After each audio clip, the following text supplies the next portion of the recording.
Apple's first foldable iPhone is starting to sound less like a crazy rumor and more like a real product that people are actually testing.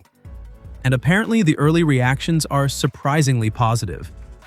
According to Bloomberg's Mark Gurman, some people who've already had hands-on time with Apple's upcoming foldable, reportedly called the iPhone Ultra internally, are impressed by some of the things that actually matter when you use a foldable every day. For starters, the size seems to be one of its biggest strengths. Despite opening up into a much larger display, testers apparently like how easily it slips into a pocket.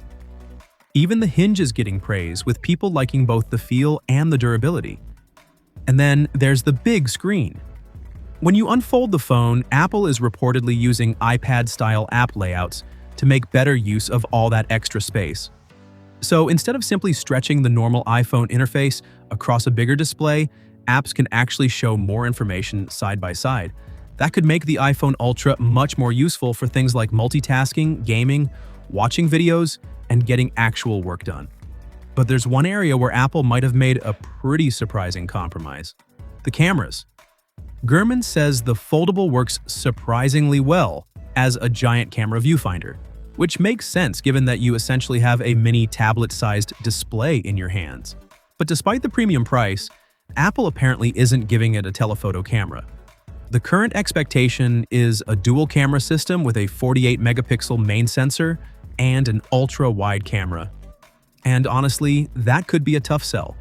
If Apple really launches this phone somewhere around $2,000 and potentially above $2,500 for higher storage, buyers might expect the complete flagship camera experience. So having no dedicated telephoto lens could definitely push some people toward an iPhone 18 Pro Max instead. There's another interesting compromise too, and this one is actually about unlocking the phone. Rather than putting Face ID underneath the display, Apple is reportedly going with Touch ID built into the side button. That might sound like a step backward, but there's a pretty logical reason for it. Apple apparently wants the unfolded phone to be incredibly thin, around 4.5 millimeters. And fitting the Face ID hardware underneath that ultra-thin display could simply be too difficult right now. The funny thing is, Touch ID might not even be a deal-breaker for everyone.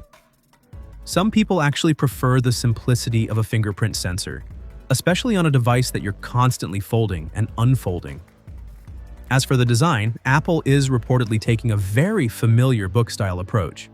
You're looking at a roughly 5.5-inch display on the outside, which opens up into a much larger 7.8-inch screen on the inside. So when it's closed, it should feel more like a normal smartphone.